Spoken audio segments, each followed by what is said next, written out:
Hi everyone, today we are gonna build a 1/18 racer kit. We're gonna break each video down by bag so it'll be easy to follow. So let's jump in. All right, your first step here, you're gonna be building the battery tray assembly. You'll see that we have numbers 1, 2, and 3. That's basically the sequence that you're gonna be installing this screw, then put the battery door in, followed by the hinge pin, and then the other screw, and then lastly putting the latch in.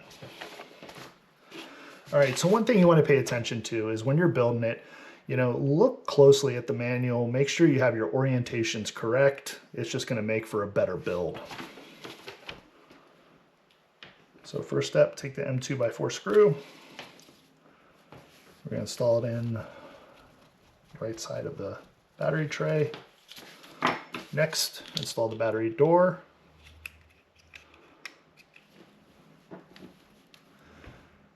Install the hinge pin, and then take the other M2x4 screw and secure that hinge pin in there.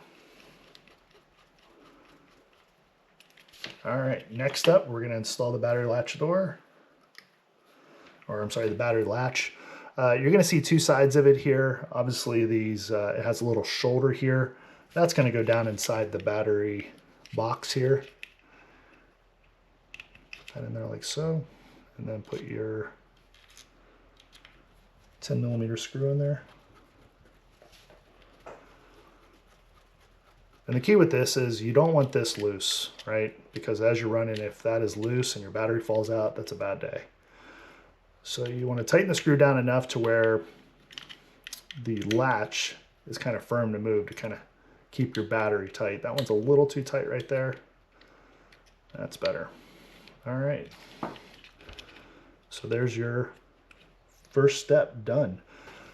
All right, next step, we are going to install the electronics. Electronics are not included, but we want to show you the complete build, provide you any tips on how to install the electronics. So let's jump into it. So one thing that we do like to do, get some contact cleaner, motor spray, and clean the parts. Your hands have oil on them. It's just good to get a nice clean surface. We've already servo taped or double-sided taped the receiver and the speed control. Those have been cleaned off. So there's two sides of the battery tray.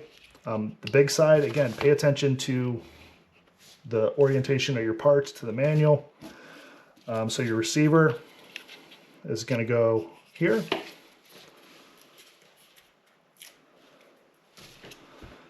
Install that like so. And just make sure the receiver is sitting high enough to where it's not below the bottom of the battery door. All right, next we're going to install the speed control.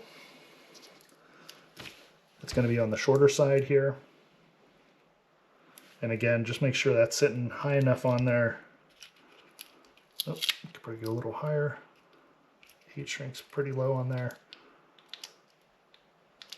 Get that installed. All right, so that's good. Next step, we're going to route that wire in there.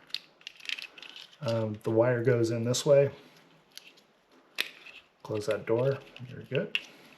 And then the switch, it does not need any servo tape. It just slides in there, nice firm push. And then plug in your speed control. Little tip we use.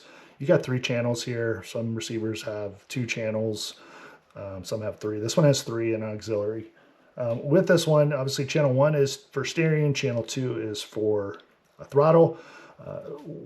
One thing I've used for many years is 1 to turn and 2 to burn. So 1 is the turn and 2 is the burn, which is throttle. And then you can see here, just make sure you got your receiver plugged in correctly. Sometimes they do not have this little tab here to locate into the receiver. Just pay attention to that. On this receiver here, you can see where it says S and the plus sign and the minus. Obviously S is for signal, which is the white wire, plus is the red, and then negative is the black. So there you have it. There is your first assembly with your racer kit.